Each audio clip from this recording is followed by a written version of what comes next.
크리스천 헤럴드 애청자 여러분 안녕하십니까? 이 새벽을 주님과 2부 정대철 목사입니다. 크리스천 헤럴드는 신문을 시작으로 라디오 그리고 이제는 공중파 채널인 18.88을 통해 텔레비전으로도 함께 하실 수 있습니다. 여러분께서는 라디오에 방송되는 목사님들의 모든 설교를 인터넷 웹사이트 www.chtv1888.org를 통해 다시 들으실 수 있습니다. 오늘 하루도 하나님의 귀한 말씀으로 승리하시기 바랍니다.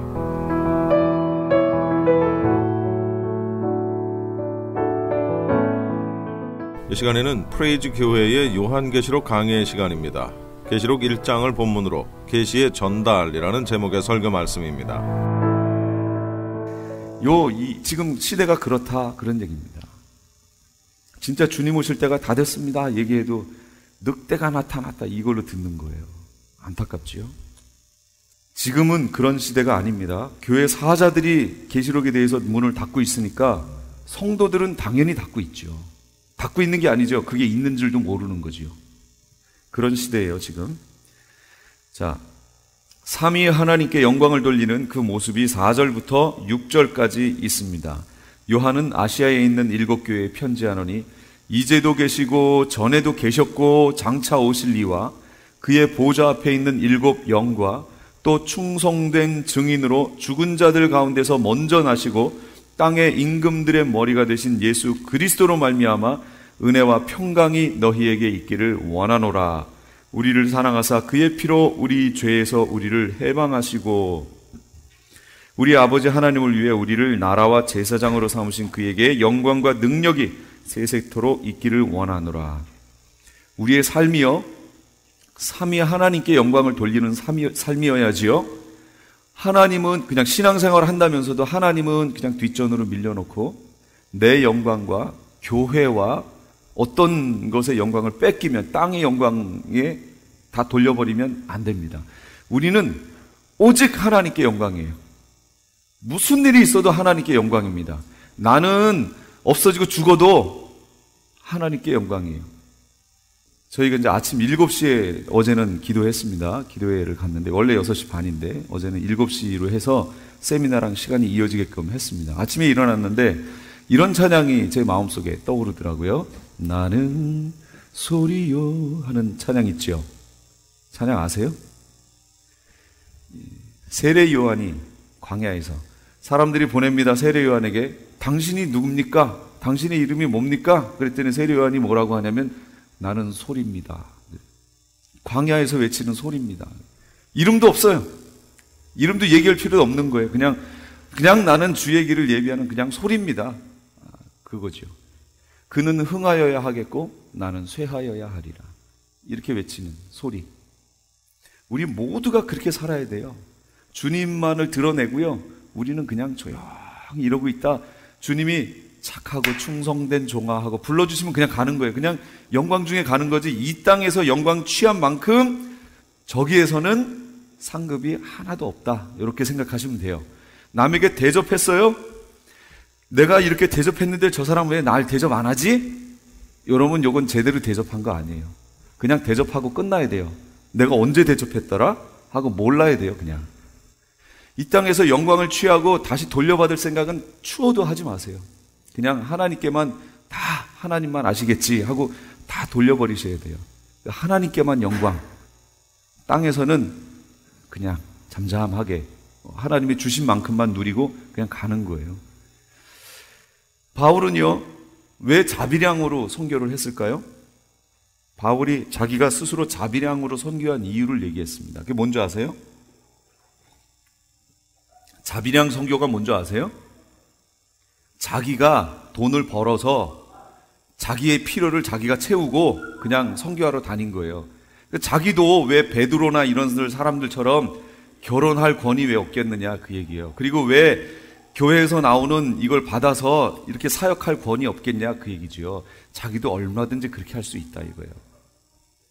근데 그렇게 되면 그것으로 인해 상이 없잖아요. 그 바울은 어디까지도 봤냐면 그것까지도 하늘에 쌓고 싶다 그 얘기예요. 자기는 내 상이 무엇이냐? 내가 누릴 수 있는 권을 누리지 않는 것이 내 하늘의 상이 아니냐. 그래서 자기는 자비량으로 선교한다 그 얘기예요. 그래서 이 땅에서 보상받지 않고 자비량으로 해서 그 줄 것들 하늘에 다 쌓고 싶다. 그러니까 바울은 온통 모든 소망이 어디 있는 거예요? 예, 거기 있는 거예요. 거기. 우리 믿음의 선조들은 다 저기 있었어요. 근데 지금을 사는 우리들의 모습은 저기는 별로 없고 다 여기에 있어요. 그래서 땅에서 성공하면 하나님이 복 줬다고 얘기를 해요. 진짜 그럴까요? 제 생각은 아닌 것 같아요. 땅에서 받은 만큼 저 하늘에는 없거든요. 그거 다 여기다 준 거잖아요.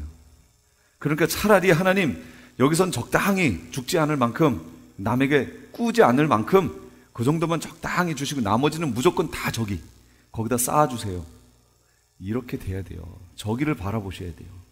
이 하나님께 영광, 요거 놓치지 마세요. 그래서 종교 개혁자들이 했던 게 뭐예요? 오직 하나님께 영광, 솔리데오 글로리아, 이렇게 얘기하는 거예요. 오직 하나님께 영광, 그거예요. 여기서도 오직 하나님께 영광입니다. 이 계시록의 말씀도 오직 하나님께 영광입니다. 3번입니다. 예수님 재림의 모습이 나와 있어요. 1장 7절인데 볼지어다 그가 구름을 타고 오시리라. 각 사람의 눈이 그를 보겠고 그를 찌른 자들도 볼 것이요 땅에 있는 모든 족속이 그로 말미암아 애곡하리니 그러하리라. 아멘. 여기에 구름을 타고 오시리라 쭉 나오다가 그를 찌른 자도 볼 것이요, 각 사람의 눈이 보는데 그를 찌른 자들도 볼 것이요, 그렇게 얘기해요. 여기 그를 찌른 자가 누군가요? 누가 찔렀어요? 누구요? 로마 병정이요. 여기 보면 찌른 자들도 볼 것이요. 여러 명이 달려붙어가지고 창으로 막 찔렀나요? 이렇게? 찌르긴 찔렀어요. 옆구리 창으로 찔렀어요. 이제 예수님이 진짜 돌아가셨나 안 돌아가셨나 확인해 보려고 찌르긴 찔렀어요. 여기서 말하는 그 찔렀다는 것이 그걸 얘기하는 걸까요? 아닙니다. 스가랴서에 정확하게 나와 있습니다. 스가랴서 12장 10절입니다. 내가 다윗의 집과 예루살렘 주민에게 은총과 간구하는 심령을 부어주리니 그들이 그 찌른 바 그를 바라보고 그를 위하여 애통하기를 독자를 위하여 애통하듯 하며 그를 위하여 통곡하기를 장자를 위하여 통곡하듯 하리라. 그 찌른 바, 누가 찔렀단 얘기예요? 다윗 집과 예루살렘 주민에게 은총과 간구하는 심령을 부어주는데 그들이, 다윗 집과 예루살렘 주민들이 그 찌른 바 그를 바라보고. 누가 찔렀다고요? 다윗 집과 예루살렘 주민이 찔렀다는 거예요. 유대인들이 찔렀다 그 얘기예요. 한마디로 예수님을 그들이 찔렀죠. 그들이 버렸잖아요. 버려버렸잖아요. 근데 그들이 여기 7절에 있는 구름을 타고 오시는 주님을 본대요. 그러니까 여기 이 내용을 잘 보세요. 이왕 나왔으니까 설명을 드릴게요. 7년 환란 기간이 들어갑니다. 그럼 7년 환란 끝에 부분에 우리가 휴거될 거예요. 7째 나팔이 불려질 때 우리가 휴거돼서 올라갑니다. 올라갔어요. 그럼 그때 유대인들이 같이 올라갈까요? 안 올라갈까요? 처음 들어보셨죠? 들어보신 적 없잖아요. 7째 나팔이 불려질 때 예비처에 가 있는 사람들이 휴거되어 올라갑니다. 휴거되어 올라갔어요. 예수님이 공중에 강림하신 거예요. 거기로 예비처에 있는 이들이 올라갑니다. 그럼 유대인들은 그때 어디 있을까요? 그때 유대에 있습니다. 예루살렘에 있어요. 그래서 스가랴서를 가셔서 12, 13, 14장을 잘 읽어보세요. 거기에 답이 다 나와요. 그때 상황이 너무나 적나라하게 아주 묘사가 되어 있어요. 그때 아마겟돈 전쟁이 벌어질 건데 그때 쳐들어왔던 사람들이 어떻게 죽는지 모양까지 나와요. 다니엘서라든지 계시록에는 그게 안 나오는데 스가랴서 14장, 12장, 13, 14장에는 거기에 나옵니다. 막 눈이 속에서 썩어버리고요. 갑자기. 그런 내용들이 거기에 다 나와 있습니다. 어떻게 되는지. 그리고 유대인들이 그 상황에서 어떻게 되는지가 거기에 나와요. 그렇게 올라가는 상황에 유대는 이 예루살렘은 어떻게 되어 있냐면 전 3년 반 기간 동안에 성전 제사가 시행이 되면서 이 시행이 된 것으로 인해서 유대인들이 적그리스도를 가지고 그리스도구나 라고 받아들이게 되는 거예요. 성전 제사를 시행하게 하니까. 지금 저 예루살em 그 성전이 세워져 있나요? 지금 안 세워져 있잖아요. 이슬람 성전이 세워져 있잖아요. 근데 그것을 세우기 위한 그 재료가 다 만들어져 있어요. 지금 준비해가지고 땅 하면 그냥 들어가는 거예요. 그래서 제가 그랬잖아요. 어제 한국 사람 시키면 그거 금방 짓는다고. 한국 사람들 가보세요. 그거 6개월도 안 돼서 다 지어버려요. 한국 사람 기술이 얼마나 좋고, 기술뿐 아니라 속도가 빠르잖아요. 거기 사람들은 짓다가 날이 너무 어둡다 그러면 너무 덥다 그러면 잠시 낮잠 자고 일어났다. 한국 사람들이 그런 게 어디 있어요? 후다다닥 짓고 빨리 나와 돈 벌고 다른 거 또 지어야죠. 얼마나 빠른지 몰라요. 근데 그게 지금 안 세워져 있어요. 이걸 가지고 강경파는 그걸 져야 된다, 온건파는 아니다, 그럴 필요 뭐 있느냐, 이렇게 나와요. 그런데 그 이슬람 성전이 세워져 있는 그 옆에 성전을 지을 수 있는 크기의 터가 또 있습니다. 딱 마련돼 있어요. 그래서 어떤 사람들은 굳이 이거를 헐어서 이슬람 세력으로부터 공격받을 필요 있냐 이거예요. 그러니까 요 터에다가 짓자, 이렇게 얘기하는 온건파가 있어요. 근데 한결같이 그들 모두 성전을 짓자예요. 지금 이걸 헐어버리고 지으면 이슬람 세력으로부터 난리 나죠. 그러니까 지금 못하고 있는 거예요. 특히 이렇게 되면 이란에서 어떻게 할까요? 가뜩이나 지금 이스라엘하고 이란하고 사이 안 좋은데 이걸 헐었다, 그럼 이란에서 난리가 나겠죠. 여기 이란은 뭐 완전 강경인데. 이란에서 지금 핵 준비하고 있는 거 아시죠? 이거 여기 칠 거라고요. 그러니까 아마 성전 들어가면 이스라엘에서 먼저 알고 여기서 이 핵을 쏠려고 그러면 미리 공격해 버릴 거예요. 그럼 여기 중동 전쟁 벌어지죠. 그러니까 지금 못하고 있어요. 그런데 어떤 인물인가가 나옵니다. 그게 적그리스도예요. 어떤 인물이 나와서 그 상황을 중재하고요, 그 성전을 지을 수 있도록 할 겁니다. 그래서 이스라엘 사람들이 이 사람이 그리스도구나 하고 메시아구나 하고 받아들입니다. 그리고 그 사람과 함께 3년 반을 성전 제사를 드립니다. 그런데 이 적그리스도가 3년, 전 3년 반 끝나고 후 3년 반 시작될 때 이게 본색이 드러나는 거예요. 그때부터 제사와 예물을 폐해버립니다. 그리고 성전에다가 자기가 거길 딱 앉아서 내가 하나님이다 라고 얘기하는 거예요. 그러니 이스라엘 사람들이 봤을 때 어떨 것 같아요? 잘못 알았구나, 잘못 알았구나 하고 이스라엘 사람들과 등을 지겠죠. 그럼 등 지면 적그리스도가 그냥 있겠어요? 힘으로 압력을 가하겠죠. 이미 다 넘어왔는데. 그래서 거기서 핍박이 시작되면서요, 스가랴에서 보세요. 3분의 2가 다 죽어요. 이스라엘 사람들의 3분의 2가 죽습니다. 그리고요, 마지막 3분의 1이 남습니다. 이 남은 자들을 하나님이 남게 하신 거예요. 그들에게 뭐라고 스가랴서에 말씀하시냐면 산으로 피하라 이렇게 얘기하십니다. 어느 산일까요? 처음 들어보셨죠? 감람산으로 피하는 거예요. 감람산. 왜 감람산으로 피해요? 하필이면 그렇죠. 주님이 오시는 곳이 거기거든요. 그 감람산으로 오신다고 그랬거든요. 그러니까 그 산으로 피하라고 얘기해요. 3분의 1이 남아서 감람산으로 피합니다. 그런데 감람산으로 가는데 그 감람산이요, 동서로 쫙 하고 갈라져 버려요. 그러더니 산이 쫙 남북으로 움직이면서 이게 평야가 형성이 됩니다. 그러면서 주님이 그때 재림하시는 거예요. 지상 재림을 그때 하시는 거예요. 이 광경을 보는 거예요, 지금.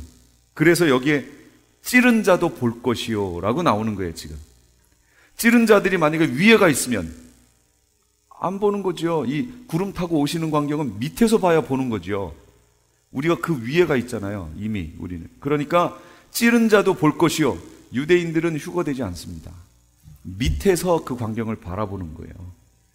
그리고 3분의 1을 마저도 죽이려고 아마겟돈 전쟁을 지금 치르고 있는 이들이 몰려올 때 주님이 감람산에 재림하셔서 스가랴서의 14장에 나와 있는 것처럼 그들을 다 쳐버리십니다. 예. 그리고 거기에서 천년왕국이 시작되는 거예요. 그렇게 돼 있어요, 구조가. 그러니까 여기에서 지금 오늘 본문에 찌른 자도 볼 것이요, 7절에 그가 구름을 타고 오시리라. 각 사람의 눈이 그를 보겠고 그를 찌른 자들도 볼 것이요, 땅에 있는 모든 족속이 그로 말미암아 애곡하리니. 땅에 있는 모든 족속.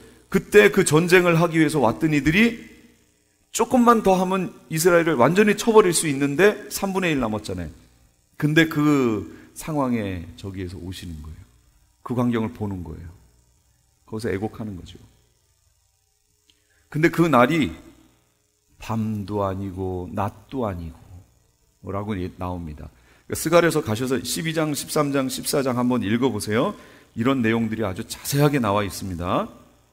애곡하는 이들은 누구며 왜 애곡하는가? 스가랴 12장 10절 말씀 역시 여기 나와 있죠. 다윗의 집과 예루살렘 거민들입니다. 그 다음에 13장 1절 그 날에 죄와 더러움을 씻는 셈이 다윗의 족속과 예루살렘 주민을 위하여 열리리라. 그날에 언제요? 주님이 재림하시는 날에 이게 열린대요. 제가 이걸 보고요, 이야, 어떻게 이렇게 정확하게 말씀이 되어 있을까 하고 제가 감탄을 했어요. 뭐 때문에 그러나 보세요. 스가랴 13장 1절에 그날에 예수님이 재림하시는 날이에요. 여호와가 임하는 날. 여기선 그렇게 나왔는데 재림하시는 날이에요. 예수님이 재림하시는 날에 죄와 더러움을 씻는 셈이 다윗의 족속과 예루살렘 주민을 위해서 열린대요. 그러면 다윗의 족속과 이스라엘 주민이 죄와 더러움을 씻는 셈에 열려지니까 그 물에 어떻게 된다는 얘기예요? 씻겨진다는 얘기죠. 지금 아직 안 씻겼어요. 안 씻겼어요? 씻겨질 거예요. 예수님 재림하실 때. 그럼 그게 무슨 의미인가? 여기 보세요. 다니엘서 9장 24절에 네 백성과 네 거룩한 성을 위하여 70일회를 기한으로 정하였나니 허물이 그치며 죄가 끝나며 죄악이 용서되며 영원한 의가 드러나며 환상과 예언이 응하며 또 지극히 거룩한 이가 기름 부음을 받으리라. 이렇게 예언해 놨거든요. 이스라엘을 위해서 70일회로 기한을 정했어요. 그런데 어제 다 들으셨던 것처럼 69일회가 끝났습니다. 그리고 장차 그랬어요. 지금 우리가 지금 장차의 기간을 살고 있는 거예요. 장차 기간을 사는데 나중에 장차가 끝나는 마지막 시점에 한 일회가 흘러가지요. 한 일회가 몇 년이에요? 7년. 그래서 7년 요 일회가 차면 71회가 다 차는 거죠. 그럼 다니엘서 9장에 보세요. 71회를 기한으로 정했대요. 너희 백성을 위해서. 이스라엘을 얘기하는 거예요. 너희를 위해서 71회로 기한을 딱 정했다 그 얘기예요. 그럼 그 기한이 차면 어떻게 되는 거예요? 허물이 그치며 죄가 끝나며 죄악이 용서되며 그랬잖아요. 용서되는 거예요. 그런데 스가랴서 13장에 그 날에 예수님이 오시는 날, 그 날이 무슨 날이에요? 7일회가 끝나는 날이잖아요. 그날에 죄와 더러움을 씻는 셈이 다윗의 족속과 예루살렘 주민을 위해서 열린대요. 너무 정확하게 예언을 해놨죠. 씻겨지는 거예요, 그때. 그래서 지금 이 상태로는 유대인들이 천년왕국에 못 들어갑니다. 죄가 안 씻겼어요. 이들이 뭐라고 그랬냐면 예수님 메시아를 죽이면서 넘겨주면서 그 죄를 우리와 우리 자손에게 돌리소서 그랬단 말이에요. 그게 아직 안 끝났어요. 이게 언제 끝나느냐? 7년 환란 끝에 예수님 오실 때 그때 딱 끝나요. 그래서 다 용서받아요. 그리고 깨끗하게 천년왕국으로 들어가는 거예요. 너무 과학적으로 딱 맞게 이렇게 돼 있지 않아요? 이 말씀이. 이건 스가랴고 이건 다니엘인데 계시록에 있는 말씀하고도요. 너무 이렇게 맞아져 있어요. 그래서 제가 스가랴서를 읽으면서 깜짝 놀랐습니다. 와.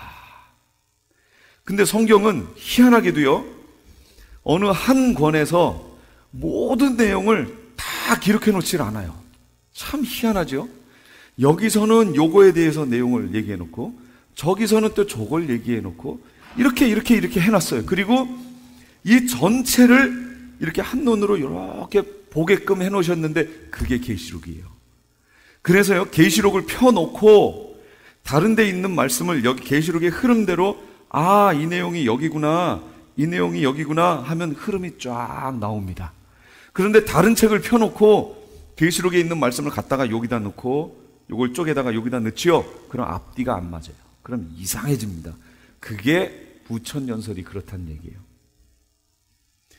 천년을 상징적인 언어로 봤어요. 그래서 그건 실제 천년이 아니고 그건 상징적인 거다라고 해버리니까 예수님이 오셔서 승천하신 후부터 지금까지가 천년 기간이라는 거예요. 지금 우리가 이 기간을 산대요.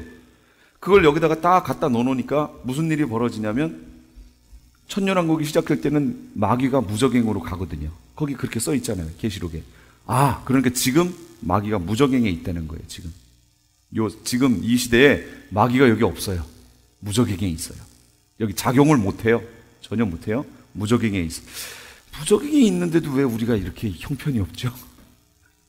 왜 이 세상이 이렇게 형편이 없는 거예요? 마귀도 없는데, 미혹하는 자도 없는데. 하여튼 상황이 그래요. 그러다가 무적행에서 마지막에 잠깐 노인돼요. 성경에 나와 있죠? 계시록 20장에. 노인은 그 기간이 바로 이제 마지막 7년 환란 기간이라는 거예요. 근데 계시록을 잘 읽어보세요. 안 맞아요. 아무리 엮어서 맞춰 넣으려고 해도 안 맞아요. 이게 안 맞아. 그거를 부분적으로 이걸 이렇게 끌어오고 계시록에 있는 말씀을 나눠가지고 이렇게 끌어오니까 안 맞는 거예요. 최종 결론이 나와 있는 계시록을 가지고 다른 말씀들을 여기다 이렇게 대입해 보면 맞아요. 다 맞아 들어가요. 그러니까 계시록을 기준으로 두고 그 다음에 다른 걸 이렇게 맞춰 보세요. 구약에 있는 내용들을 이렇게 넣어 보세요. 구약에 있는 소선지서, 대선지서에 있는 내용들을 천년왕국 얘기 뭐 이런 것들을 여기다가 다 천년왕국이라고 안 나왔죠. 여기는 메시아 왕국이죠. 그걸 여기다 다 집어넣어 보세요. 그럼 차근차근 다 맞아요. 그렇구나. 근데 우리가 그렇게 봐야 됩니다. 이것도 그 중에 하나인 거예요. 스가랴서하고 다니엘서, 계시록 이게 어떻게 연결이 돼요? 근데 이 내용을 알고서 보니까 너무 자연스럽게 이어져요. 자, 4번 하나님의 자기 고백. 하나님은 어떤 분이신가? 계시록 1장 8절인데요. 주 하나님이 이르시되 나는 알파와 오메가라. 이제도 있고 전에도 있었고 장차 올 자요 전능한 자라 하시더라. 여기 알파와 오메가라는 말이 무슨 말인지 아시지요? 처음과 마지막이다. 이게 히브리어 알파벳입니다. 알파, 베타, 감마, 델타, 엡실론, 제타, 에타, 세타, 이오타, 카파, 람다 쭉 나가다가 마지막이 오메가예요. 그래서 알파와 오메가 이렇게 얘기하는 거니까 처음과 끝이다를 상징하는 거예요. 그런데 여기 보시면 우리가 시간 속에서 만들어진, 시간 속에 존재하고 있는 존재들이라서 시간을 초월했다라는 말들을 우리가 이해하기가 참 어렵습니다. 시간이라고 하는 그것 자체도 누가 만드신 거예요? 하나님이 만드신 거예요. 시간이라는 것 자체도 피조물입니다. 피조물. 그거 이해가 되세요? 시간이라는 것 자체도 피조물이라는 거예요. 원래부터 있던 게 아니에요. 하나님이 만드신 거예요. 그것도. 그러니까 하나님은 시간 속에 갇혀 계신 분이 아니에요. 시간 속에 갇혀 계시면 그건 하나님이 피조물 속에 갇혀 계신 거니까 하나님이 피조물이 되는 거죠. 아니에요. 하나님은 피조물 위에 계시죠. 조물주잖아요. 모든 걸 만드신 분이잖아요. 그러니까 시간도 하나님이 만드신 거기 때문에 시간 위에 하나님은 계십니다. 그러니까 하나님은 우리에게 하나님을 표현하실 때 우리는 시간 속에 있으니까 시간 속인 언어로 표현되어질 수밖에, 그래야 이해할 수밖에 없어요. 전에도 계셨고 여기 나와 있는 것처럼요. 알파와 오메가고 이제도 있고 전에도 있었고 장차 올 자요. 이거 시간에 묶인 표현이죠. 그러니까 하나님은 그냥 나는 나다 하시면 원래 되는 거예요. 나는 나다. 시간으로 우리가 이해를 못하니까 그냥 시간 안에서 그냥 표현하신 분이 나는 영원한 존재다 라고 표현하다 보니까 이렇게 표현을 하신 거예요. 지금 우리는 2016년 이 시점에 여기에 있습니다. 그러나 하나님은 지금 아담과 하와를 만들었던 그때하고 하나님이 보실 때 지금 나와 앞으로 내가 가 있을 거기에 하나님은 동시에 계신 분입니다. 그걸 동시적으로 다 알고 계세요. 시간이 거쳐서 사람들이 이렇게 얘기해요. 예정 예지냐, 예지 예정이냐, 이런 얘기를 해요. 그러니까 장로교는 예정 예지입니다. 감리교는 예지 예정입니다. 이게 차이가 뭔지 보세요. 장로교, 예정, 하나님이 미리 태어나기도 전에 다 결정해 놓으셨어요. 그리고 예지, 하나님의 그 신성으로 예지, 모든 것을 다 알고 계신 거예요. 그 후에 감리교, 예지, 예정이에요. 예지, 하나님이 만드신 모든 것들이 어떻게 될지 하나님이 쫙 역사 위에 계시니까 다 아시죠? 아, 이 사람은 만들어놨더니 이렇게 해서 나를 믿겠구나. 그래서 예정, 그걸 예지, 먼저 아시고 그를 정했다, 이렇게 말하는 거예요. 예지, 예정. 장로교는 예정, 예지, 이렇게 얘기합니다. 뭐라도 상관없어요. 그냥 주님 앞에 가면 돼요. 우리가 할 바 아니에요. 아니, 우리가 알아서 그거 뭐 어떻게 어디다 써먹으려고요. 예정, 예진지, 예지, 예정인지 우리가 알아서 뭐 어디다 써먹어요. 그냥 그렇다 그거죠. 뭐 하나님은 초월해 계시다, 그 얘기예요. 한마디로 그냥 결론, 하나님은 초월해 계시다. 우리가 생각하는 거기에 묶여 계신 분이 아니고 그냥 그 위에 계신 분이다. 우리가 감히 하나님이 어떤 것을 우리가 판단할 수 없고 추정해낼 수 없고, 우린 그런 존재다. 하나님은 그렇게 높으신 분이다. 그냥 그렇게 이해하시면 돼요. 그런 분이세요. 시작과 끝이시고 이제도 있고 전에도 있었고 장차 오실 분, 그리고 전능하신 분, 무엇이든지 가능하신 분, 그분이 하나님이십니다. 사도 요한이 자기를 고백합니다.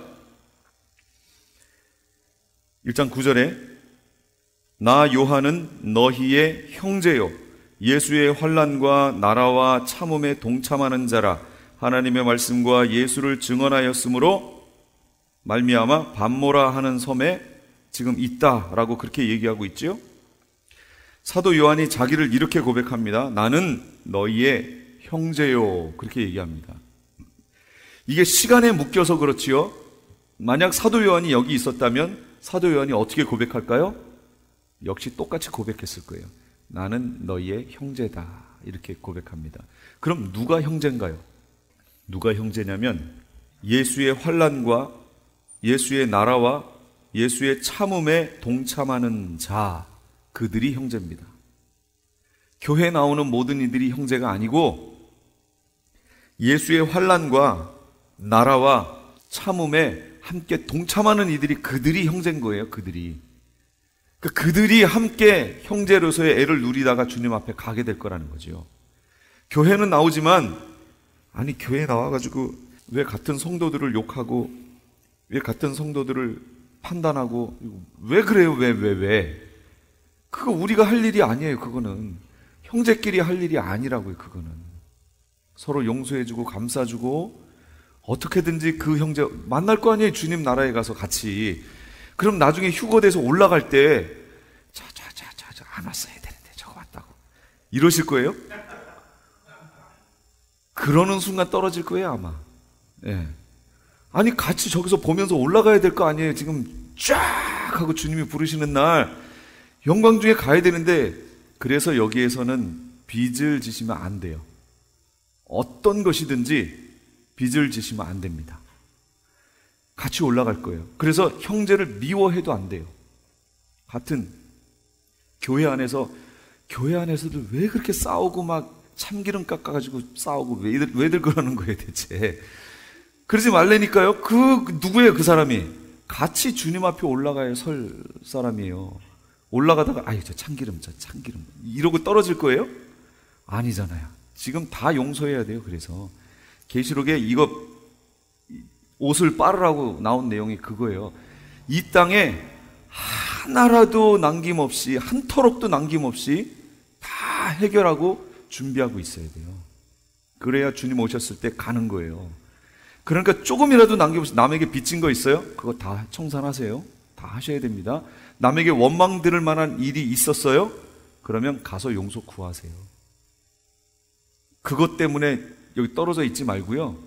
그거 다 해결하세요. 해가지고 주변에 있는 사람들에게 원망 들을 만한 일이 있으면 그거 다 해결하고 준비하고 있다가 주님이 부르시면 가는 거예요. 그렇게 하고 준비하고 있어야 돼요. 그래서 계시로 봐야 됩니다.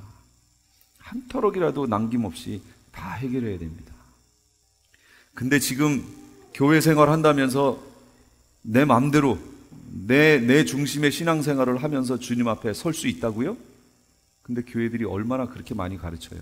한번 구원받았으니까 그건 구원은 변개될 수 없으니까 상관없고 삶을 마음대로 살고, 이게 이원론적인 삶을 사는 거죠. 교회 안에서의 삶과 밖에서의 삶이 다른 삶. 원리가 다른 게 이원론이잖아요. 원리가 하나여야 돼요. 같아야 돼요. 뭐예요? 말씀. 하나님의 말씀을 가지고 여기서도 살고 저기서도 살아야 되는데, 교회 안에서는 말씀으로 사는 듯, 근데 교회 밖에 나가면 그 세상 원리로 또 사는 거예요. 똑같이 남들에게 하고요, 똑같이 그 사람들이 하는 대로 똑같이 갚아주고, 이런 삶. 그래가지고 그 사람들이 나를 보면 나중에 교회 왔는데 교회 다녔어? 이렇게 되면 이거 어떻게 되는 거예요? 이건 아니에요. 그럼 그렇지, 이렇게 나와야죠.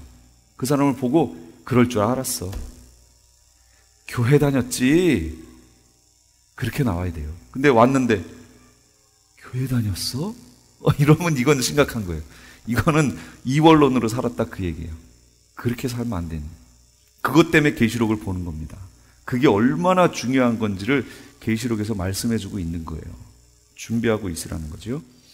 반모섬으로 유배됩니다. 이 반모섬에서 하나님의 말씀과 예수의 증거 때문에 반모섬으로 유배됐습니다. 그런데 이 사도 요한이 10절에 주의 날에 내가 성령에 감동되어 내 뒤에서 나는 나팔소리 같은 큰 음성을 들으니, 여기에서 주의 날은 어떤 날인 줄 아세요? 안식일인가요? 요 주의 날은 일요일을 얘기합니다. 주님의 날, 요건 일요일입니다. 안식일이 아니고 주님의 날입니다. 주님의 날을 상징하는 날이에요. 그렇다고 제가 여기서 지금 안식일이 아니고 이제는 주의 날입니다, 이걸 얘기하는 것은 아니에요. 그게 아니고 여기서 말하는 주의 날이 바로 주님의 날을 주님이 부활하신 날을 얘기하는 그 날이라는 걸 그냥 말씀을 드리는 거예요. 그 날에 내가 성령에 감동되어 내 뒤에서 나는 나팔소리 같은 큰 음성을 들었다. 주의 날을 구별하셔야 됩니다. 구별하실 수 있는 신앙을 가지셔야 돼요. 일주일을 하나님이 주셨는데, 구약에 보면 하나님이 어떤 날을 구별하라고, 안식일을 구별하라 그렇게 얘기하셨습니다. 그 날을 구별하라. 지금 우리는 주일, 썬데이를 구별하지요. 주님의 날로 구별합니다.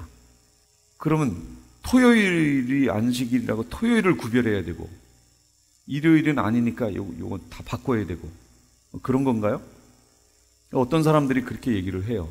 그래서 이거를 토요일이 원래 안식일인데 요걸 일요일을 안식일로 주님의 날로 바꿔버렸다.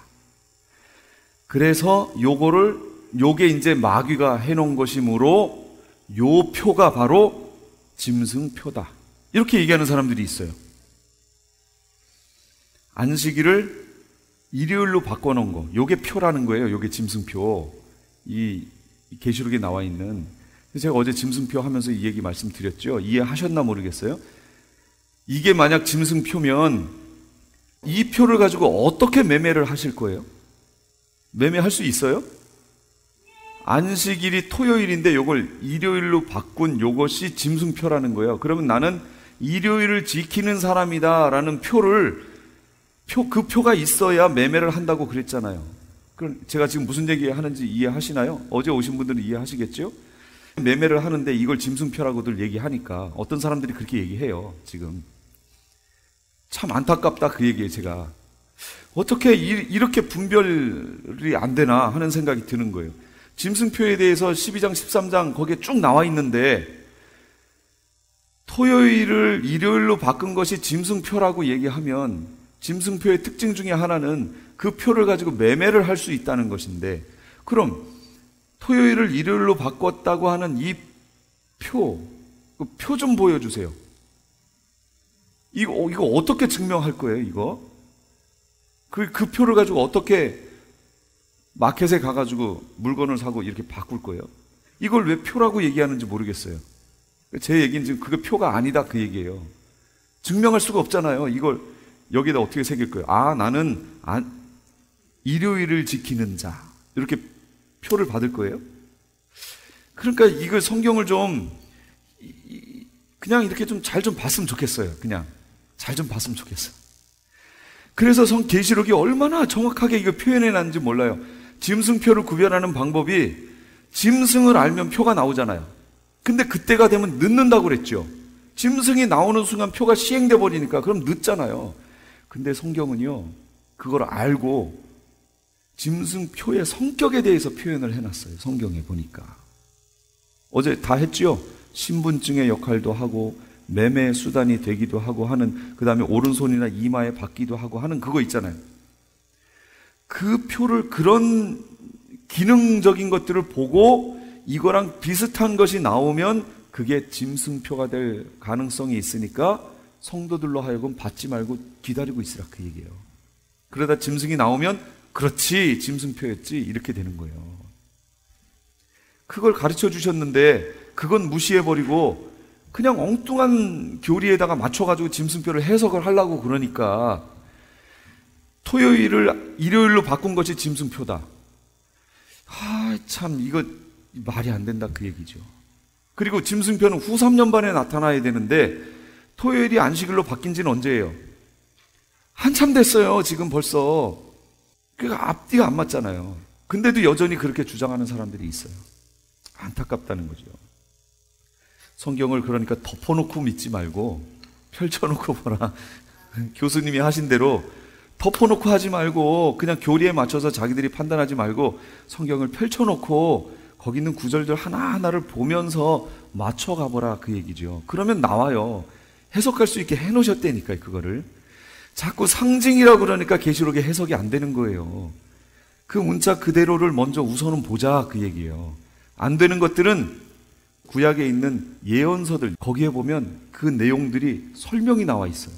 그러니까 그걸 찾아내면 돼요. 찾아내면. 그러면 다 해석이 됩니다. 그렇게 가시면 돼요. 기억하여 지키는 거룩한 날, 구별하라, 그 얘기입니다. 주님의 날을 구별하셔야 돼요. 구별한다라는 것이 바로 거룩이에요. 구별한다가 거룩이에요. 하나님이 무엇과 구별되어 계신 거예요? 죄와 구별되어 계신 분이에요. 그래서 거룩하신 하나님인 거죠. 그래서 내가 거룩하니 너희도 거룩하라. 죄를 구별하라. 또 나를 구별하고 또 시간을 구별하고 또 물질을 구별하라, 그 얘기예요. 이게 가이사의 것이면 가이사에게 드리고 하나님의 것이면 하나님께 드리라는 얘기예요. 구별하라, 그 얘기예요. 11조 누구 거예요? 그럼 구별해서 드려야 돼요. 내가 그것을 드려서 쫄딱 망하는 한이 있어도 드려야 돼요. 하나님의 것을 하나님께 드린 것 때문에 내가 망했다. 그럼 하나님이 어떻게 하실까요? 말라기에 약속이 돼 있어요, 안 돼 있어요? 돼 있잖아요. 그러면 안 드리는 사람은 뭐예요, 지금? 약속을 안 믿는다는 거죠. 하나님의 약속을 안 믿는 거예요. 망하는 한이 있어도 드려보세요. 하나님이 어떻게 채우시고 어떻게 그걸 갚아 가시는지 그걸 한번 보시라, 그 얘기예요. 그게 믿음입니다. 말씀대로 하는 게 믿음이에요. 그 믿음이 안 되니까 자꾸 판단하는 거예요. 그걸 왜 자꾸 교회에서 강조하냐고. 자기가 그릇이 안 되니까 자꾸 판단하는 거예요. 교회 안에서 자꾸 불평하고요. 교회가 하자는 대로 뭐 안 하는 사람들은요, 본인 수준이 그게 안 되니까 그 불평하는 거예요. 그걸 감당할 수준이 되면 그냥 감사하고 그냥 가는 거예요. 네. 그렇게 하세요. 구별하십시오. 요한은 특별한 하나님의 음성을 듣습니다. 구별했더니 특별한 하나님의 음성을 듣게 되는 거예요. 구별하니까 특별한 하나님의 채우심을 경험하게 되는 거예요. 그래서 누구만 아는 줄 아세요? 물떠온 하인들은 알더라예요. 물떠온 하인은 아는 거예요. 그게 무슨 얘기인지 아시죠? 가나 혼인잔치에 포도주가 떨어졌어요. 그랬더니 어머니 마리아가 예수님에게 여기 잔치에 포도주가 떨어졌다 얘기하니까 내 때가 아직 안 됐는데 왜 나에게 그런 얘기를 하시냐고. 그리고 어머니는 신경도 안 쓰시고 그냥 가세요. 마리아가. 그랬더니 예수님이 하인들을 불러서 여기 이 독에다가 물을 담으라고 얘기해요. 물을 담았어요. 그랬더니 떠다 갖다 주래요. 떠다 갖다 줬어요. 그랬더니 난리가 났어요. 그 연회를 주관하고 있던 연회장이 맛보고, 이야, 제일 맛있는 포도주에, 원래 사람들이 처음에는 좋은 걸 줬다가 취하고 나면 맛없는 거예요. 어차피 취했으니까 그걸 주는데, 아니 여기는 어떻게 갈수록 더 맛있는 포도주가 나오냐는 얘기예요. 그 포도주가 어디서 나왔는지 다 몰라요. 누구만 알아요? 하인들만 알아요. 물 떠다 준 하인들만 알아요. 물 떠온 하인만 아는 거예요. 그러니까 하나님의 은혜는 누구만 알아요? 구별하고 그대로 해본 사람만 알아요. 하나님의 넘치는 은혜를 받는 사람들 누구냐? 하나님의 약속을 믿고요, 해본 사람만 받는 거예요. 그러니까 다른 사람은 몰라요. 저 사람 어떻게 저 상황에서 저 사람이 저렇게 살 수 있지? 그 사람은 몰라요. 근데 그 사람만 알아요. 자기는 경험했거든요. 그런 삶을 사시기 바랍니다. 구별하셔야 돼요. 주의 날도 구별하고 재물도 구별하고 모든 것을, 시간도 구별해서 하루에도 시간을 딱 구별해서 하나님께 드려보세요. 그럼 그 시간에 부어주시는 하나님의 은혜가 있어요. 이 시간은 내가 무슨 일이 있어도 하나님께 구별해서 드리겠다. 그게 새벽 시간이어도 좋고 잠자기 전이어도 좋고 무슨 시간이어도 점심시간이어도 좋고 하루에 어떤 날을 구별을 딱 하세요. 그래서 그날을 하나님께 드려보세요. 그럼 그게 채워지고 채워지면서 놀랍게 하나님이 역사하시는 것들을 경험하게 될 것이고, 다른 사람들은 모르는데 누구만 알아요? 그 시간을 구별했던 본인은 알아요. 하나님이 이렇게 채우셨구나. 그때 가서 아는 거예요. 요한이 받은 명령이 뭐예요? 그래서 구별했더니 보는 것을 책에 써서 7 교회에 보내라는 거예요. 그럼 본 게 뭐냐면 네가 본 것, 과거에 있던 것, 이제 있는 일, 현재에 일어나는 일, 장차 될 일, 미래에 있을 일. 그럼 네 본 것은 1장과 4장, 5장이에요. 1장, 4장, 5장. 이제 있는 일은 2장, 3장, 그거 7 교회 얘기입니다. 저는 계시록에서 제일 중요한 장이 어디냐? 그럼 2장하고 3장이라고 얘기합니다. 제일 중요합니다. 어떤 사람들은 7 교회를 예수님 승천하시고 그 첫 기간들로 이렇게 나눠요. 그래서 첫 기간은 에베소 교회. 그래서 에베소 교회에게 말씀하신 그 기간 나누고 7세대로 등분을 합니다. 근데 저는 그렇게 보지 않습니다. 2장, 3장은 모든 교회에게 주시는 말씀이에요. 모든 교회. 지금 마지막에 있는 3장에 보면 제일 마지막이 무슨 교회예요? 라오디게아 교회죠. 라오디게아 교회. 그럼 지금 이 시대별로 지금이 라오디게아 교회 시대라는 거예요. 그럼 라오디게아 교회에게 권고하시는 말씀이 여기 쭉 있잖아요. 내 행위가 차지도 않고 덥지도 않고 뜨겁지도 않고 미지근하고, 이런 교회가 얼마나 많아요? 그렇지만 그 앞에 있는 교회들의 모습은 지금 없나요? 똑같이 있잖아요. 그걸 왜 무시해버려요? 그러니까 2장, 3장에 있는 7 교회 얘기는 시대별로 나눠져 있는 것이라고 보기보다는 모든 교회, 예수님의 오심을 준비하고 있어야 하는 모든 교회의 유형을 지금 얘기해 주는 거예요. 우리 여기 있는 교회도 여기 중에 뭐에 해당하겠죠. 또 저 옆에 있는 교회, 저 옆에 있는 교회들은 각각 여기 어떤 모양의 2 교회에 해당하는 교회도 있고 3개가 해당되는 교회도 있고 해당되겠죠. 그거 보고 회개하고 준비해야 돼요. 2장, 3장이 저는 제일 중요합니다. 그대로 준비하셔야 됩니다. 그래서 혼자 계실 때도요, 2장, 3장을 계속 읽어보세요. 그러면 본인에게 하시는 말씀이에요. 이게 하나님이 에베소 교회에게 네가 모든 것 너무 잘했는데 하나 책망할 것이 있다. 그리고 뭐예요? 이제 첫사랑 버렸다는 거예요. 그래서 어디에서 주님과 떨어졌는지 그걸 찾아내라, 그 얘기예요. 그리고 회개하라는 거죠. 내가 뭐 때문에 예수님하고 그냥 말씀만 봐도 눈물을 쫙쫙 흘리고 기도하는 게 달콤하고 막 이랬던 때가 있었는데 언제부터 내가 그걸 놓쳤나? 무슨 일 때문에 내가 이거를 놓게 됐나? 그걸 생각해보라, 그 얘기예요. 그리고 그걸 회개하라는 얘기죠. 그리고 다시 원래 그 자리로 돌아가라, 그 얘기예요. 이 얘기들을 쭉 읽어보면 나에게 하시는 말씀이에요. 나에게. 미지근하다, 나에게 하시는 말씀이죠. 그래서 그걸 보고 내 신앙을 점검해 봐야 됩니다. 그게 마지막을 사는 우리 성도들이 해야 할 일이에요. 교회에게 주셨지만 이 교회의 얘기를 분명히 교회에 사자는 성도들에게 줄 것이고, 그 얘기는 성도들에게 주는 말씀이 되는 거 아니에요. 결국 이게 우리에게 주시는 말씀이에요. 예수님의 자기 고백, 예수님도 1장 17절 18절에 시작과 끝이다, 처음과 나중이다, 이렇게 본인을 예수님 스스로가 그렇게 표현하고 있습니다. 17절 18절 내가 볼 때에 그의 발 앞에 엎드러져 죽은 자 같이 되매 그가 오른손을 내게 얹고 이르시되 두려워하지 말라. 나는 처음이요 마지막이니 곧 살아있는 자라. 내가 전에 죽었었노라. 볼지어다 이제 세세토록 살아있어 사망과 음부의 열쇠를 가졌노니. 그렇게 말씀하십니다. 전에 있었다가 시작과 끝이다. 처음과 나중이다. 누구하고 표현이 같아요? 성부 하나님하고 표현이 같아요. 그러니까 예수님은 하나님이신 거예요. 하나님이신 거예요. 시간을 초월해 계신 분이에요. 피조물이 아닙니다. 8번에 왜 사망과 음부의 열쇠를 가졌다고 얘기하는가? 마태복음 16장 18절에는 베드로에게 내가 너에게 천국 열쇠를 준다 그렇게 얘기하셨어요. 천국 열쇠를 준다라고 얘기하셨는데 여기에서는 18절에 사망과 음부의 열쇠를 가졌다 이렇게 얘기하십니다. 아니 천국 열쇠를 가졌다 이렇게 하셔야지 왜 사망과 음부의 열쇠를 가졌다 이렇게 얘기하실까요? 저희 거기 써놨죠. 심판의 권세, 왕권을 가지고 계신다라는 것을 의미하는 거예요. 왕권. 주님이 돌아가시기 전에, 승천하시기 전에 베드로에게 약속하신 건 천국 열쇠를 약속하십니다. 이때는 이 땅에 무엇으로 계셨냐면 어린 양으로, 제물로 계셨습니다. 그렇죠? 제물의 형태로 계셨는데 이게 초림의 상태였잖아요. 속죄와 구속, 제물이었어요.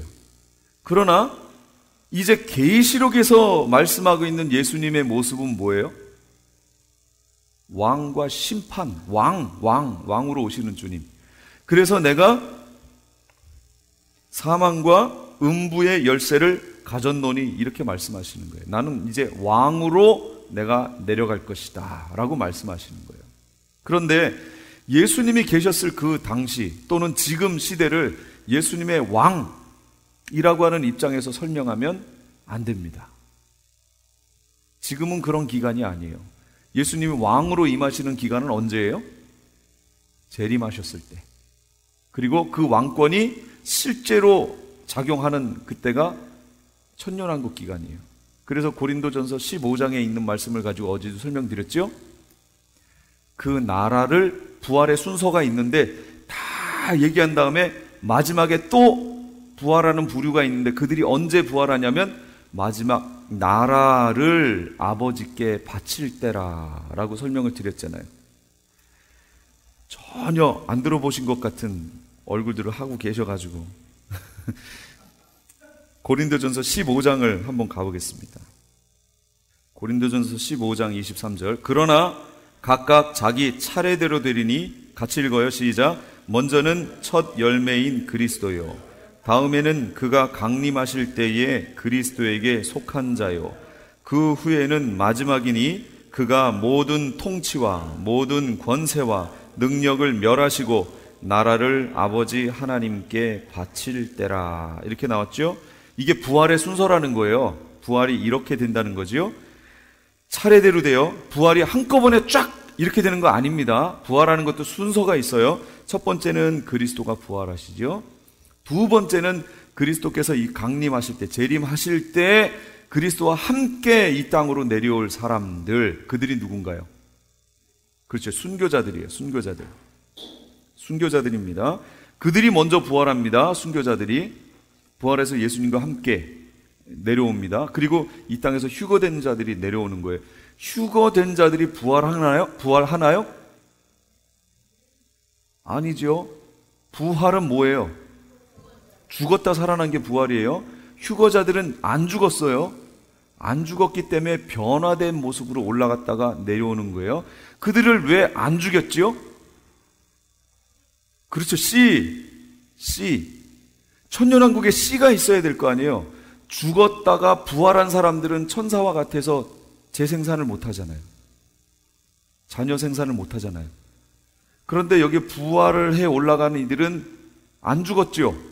그래서 그들이 내려와서 천년왕국에 씨를 퍼뜨립니다. 제가 어제 설명한 거예요. 하루 지났는데 반응이 이상해요.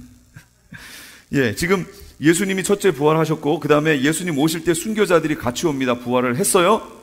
그 다음엔 언제 부활하냐면 나라를 아버지 하나님께 바칠 때. 이때가 언제예요? 이때가 백보자 심판 때, 천년왕국 끝에 백보자 심판 때가 나라를 천년왕국이라고 하는 하나님의 예수님의 메시아의 나라를, 메시아 왕국을 아버지께 이제 바치는 거예요. 이게 그때예요. 이게 계시록 20장에 나와 있습니다. 그때 부활한다고 나와 있어요. 이렇게 다 연결이 돼 있어요. 그러니까 계시록을 모르면 이 고린도전서 여기 15장 이 부분을 전혀 모르는 거죠. 저 솔직히 고백하면 이 부분 저 몰랐어요. 나라를 아버지 하나님께 바친다고? 그게 언제야? 정말로 몰랐어요. 그리고 이 부분 제가 설교했거든요. 싹 넘어갔어요. 왜 넘어갈게요? 모르니까. 진짜예요. 우리 성도님들 죄송합니다. 넘어갔었어요. 넘어갔는지도 모르셨죠? 부드럽게 넘어갔거든요. 계시록을 보니까 여기 이 나라가 있어요. 이게 흐름이 다 맞아요. 그래서 계시록은 그냥 두고요. 곳곳에 흩어져 있는 이 내용들을 계시록의 순서대로 여기다 딱 집어넣으면 순서가 나옵니다. 근데 이쪽을 두고 계시록을 갖다가 여기다 갖다 붙이면 안 맞아요. 그럼 절대로 안 풀립니다. 시간이 다 엉켜요. 재림하실 때는 왕으로 재림하시는 겁니다. 자, 계시록의 비밀이 있는데 7별의 비밀. 계시록 1장 20절인데 네가 본 것은 내 오른손에 7별의 비밀과 또 7 금촛대라. 7별은 7 교회의 사자요 7 촛대는 7 교회니라. 이렇게 얘기하셨어요. 7별이 뭐라고요? 7 교회의 사자요 그랬어요. 이건 지금 우리가 갖고 있는 개역 개정 성경에는 7 교회의 사자요 이렇게 나왔어요. 제가 킹제임스 버전으로 읽어드릴까요? 네가 본 것은 나의 오른손 위에 7별과 7 금촛대의 신비라. 7별은 7 교회의 천사들이요 네가 본 7 촛대는 7 교회니라. 천사들이요 라고 나왔어요. 천사들. 흠정역으로 읽어볼까요? 7별은 7 교회의 천사들이요 내가 본 7 등잔대는 7 교회니라. 이렇게 나왔습니다. 아니 어디는 천사라고 나오고 어디는 사자라고 나오고. 사자 그러면 이미지가 사람이에요, 천사예요? 사람이죠, 느껴지기가. 근데 여기 킹제임스 버전이나 킹제임스 흠정역 같은 경우에는 천사요 이렇게 나왔어요. 그럼 이걸 어떻게 해석해야 되느냐? 우리가 지금 보고 있는 성경이 잘못된 것이냐? 사자라고 번역된 이 원어가요, 앙겔로스라는 헬라어입니다. 이 헬라어의 원뜻은 소식을 전하는 자라는 뜻입니다. 이게 천사라는 뜻이 아니고 사자라는 뜻도 아니고 소식을 전하는 자라는 뜻이에요. 그것 때문에 파생되어져 나온 게 천사 또는 사자가 되는 거예요. 원뜻이 소식을 전하는 자예요. 그러니까 여기 7별은 7 교회에 소식을 전하는 자다 그런 뜻이에요.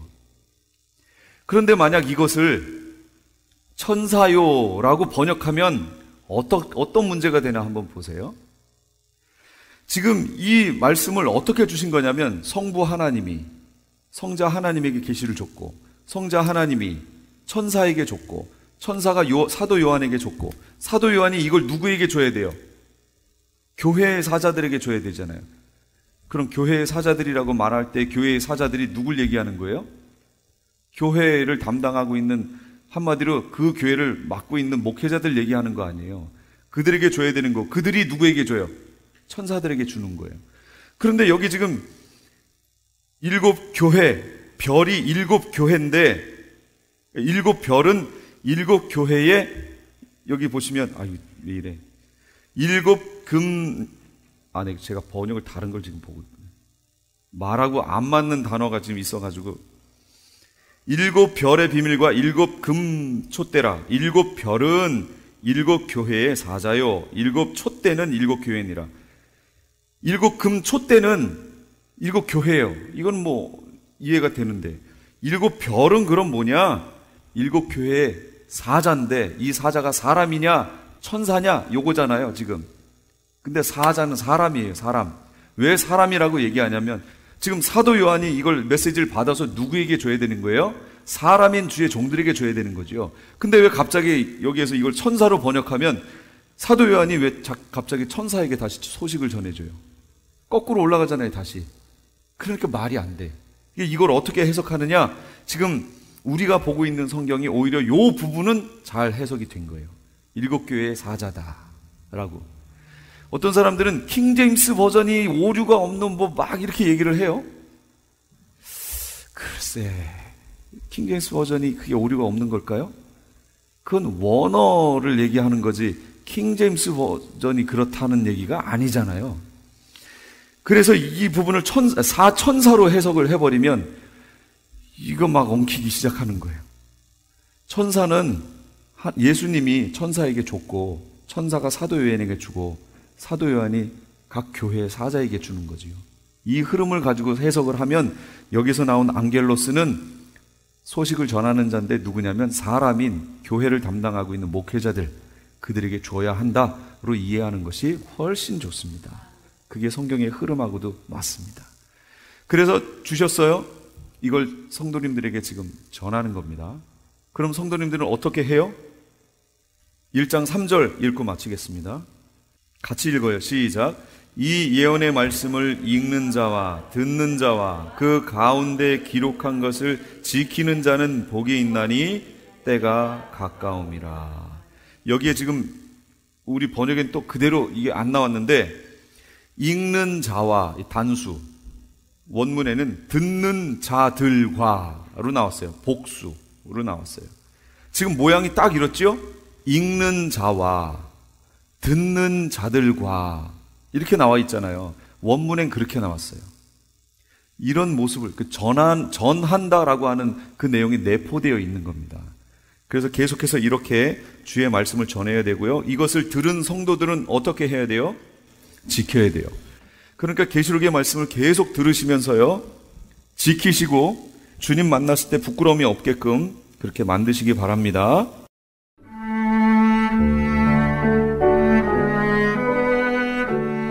지금까지 프레이즈교회의 요한계시록 강해였습니다. 프레이즈교회에서는 매주 주일 오후 2시에 요한계시록을 강해하고 있습니다. 참여를 원하시는 분들은 한인타운 피코와 캔모어에 위치한 2668 웨스트 피코 블루버드 프레이즈교회로 오시거나 전화 213-700-9833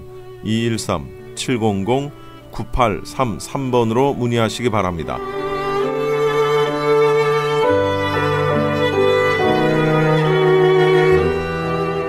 지금까지 주님과 이 아침을 2부 순서 함께 하셨습니다. 잠시 후에 방송 계속됩니다.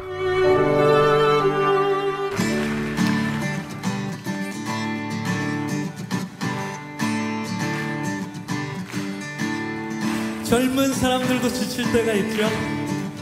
혹시 벌써 지치지 않으셨겠죠? 젊은이라도 넘어지고 지치고 성경에 자빠진다는 말도 있더군요. 그럴지라도 오직 여호와를 앙망하는 자는, 하나님을 사랑하고 하나님을 기다리는 자는 새 힘을 주실 것이라고 말씀하십니다. 아멘. 독수리가 날개 치며 올라간 것 같은 새 힘을 주실 것입니다. 그렇게 믿으십니까? 우리를 새롭게 하시는, 우리에게 새 힘 주시는 여호와 하나님을 바라보십시다. 할렐루야. 주를 안보하는 자